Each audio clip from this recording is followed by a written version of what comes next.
Okay.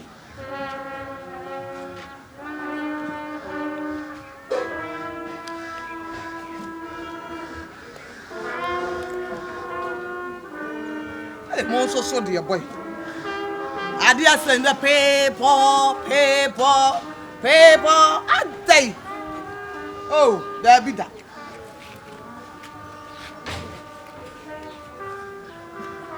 Mommy, we the mess. You will be a giant, never the best of this year.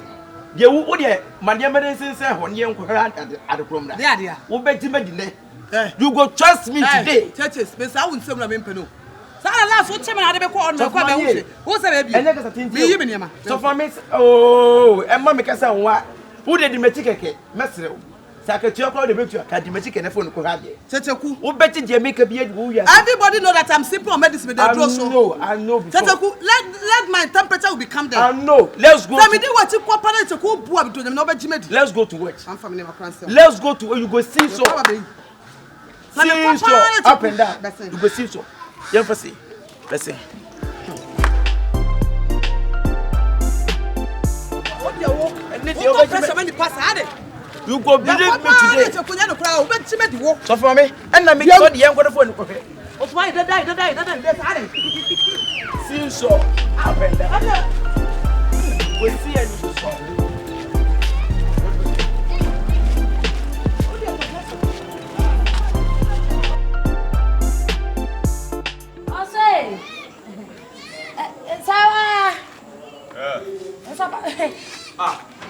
Rama. That's a way. So why you never call it? Tell me about it. Because I tell you why. Ubia catch him some Antonio Mambro. Me made the new money by a few new. Ecoboses. I will say one over the other could be a Mibianum. Mimi Pia may flock at us and make one here. But who Pia won't come into me? Baby, I tell you, what a friend for you. So why they can sort of Baba? So I said, me uncle and so on. You're not panic, son. I don't know what to for someone you would have friend for me. That wouldn't mean because I say, that's a day. What people so black of very much. Ah, if I young Claudian again in house, I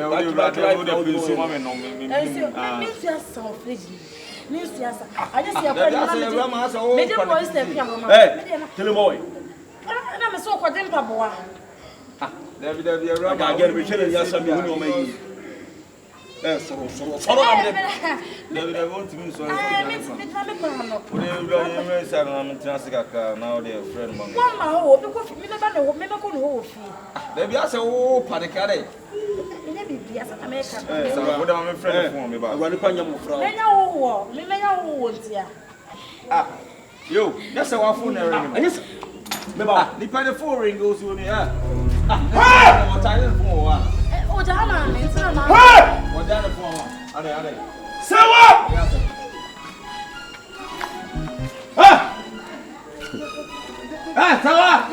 Baby, where are they? And no, I can't tell you one. No, good job, tell me, yes. No, many pa.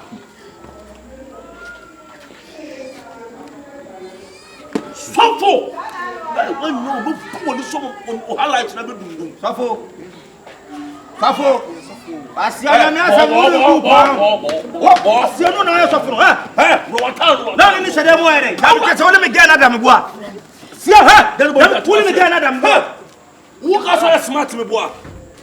What take us another way hard to show him? Who got so smart to suffer? What on earth? Come out on the phone, I will be hey, but you know, look for more. Come on, for more. See, I'm about to walk out and don't know. Ah, yes, sir. Who are pushing a man in the water? Who do you want? They're not going to go to the water. Hey, you for more. Take him. And you have to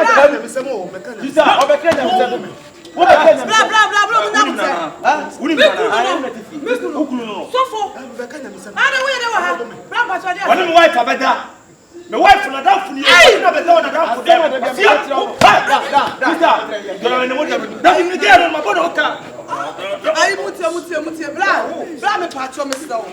Bra me slow. Bra we dini. Ai bra me slow pacho wa.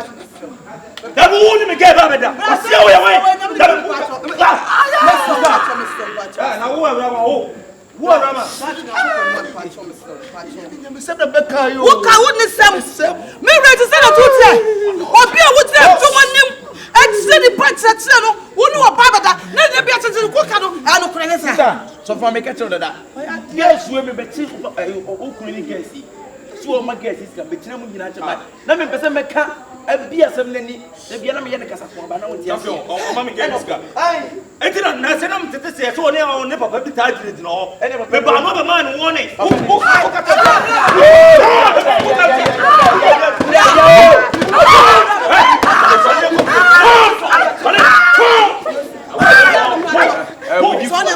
We need for my we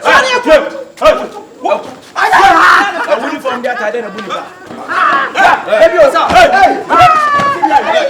What's in there? No. That's it. That's it. Tell him up. Hey, stop. Hey.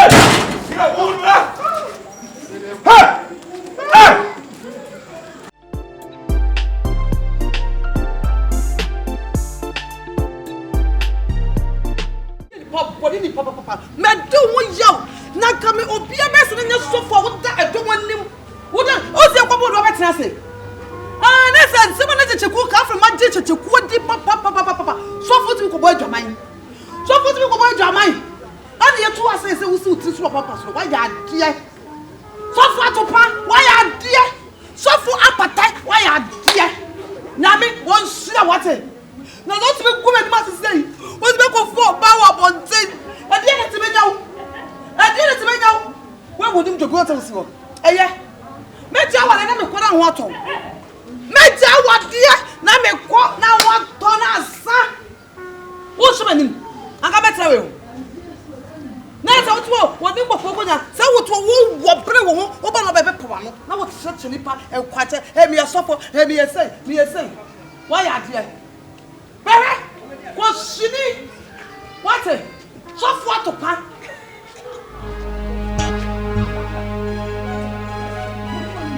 What about what's a minute talk as our body? Very brave. Show my own money. I'm not an wife. Are they?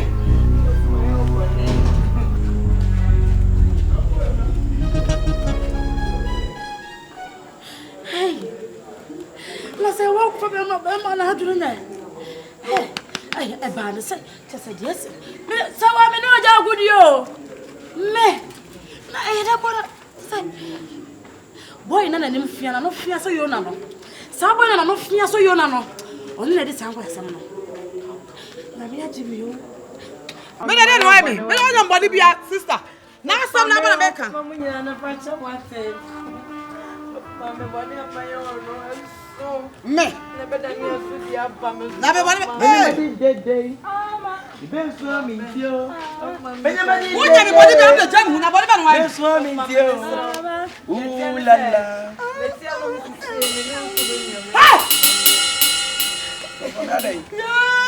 What did you Wait. What did I? Me abani pa. So one year me. I didn't see. Me ko 3 months me me sa ko hospital so. Omo so me say yin say na me wu. Yay! Nti me fancy. Yay! Ya say me ya na say me pa cho. Abani ya ba to me. What you so time? What the body my own? What the body be my to me no team fit. What me be kura daddy be ko dem. We pop put in the bound. So for me, but where for me ya na dey say me pa cho.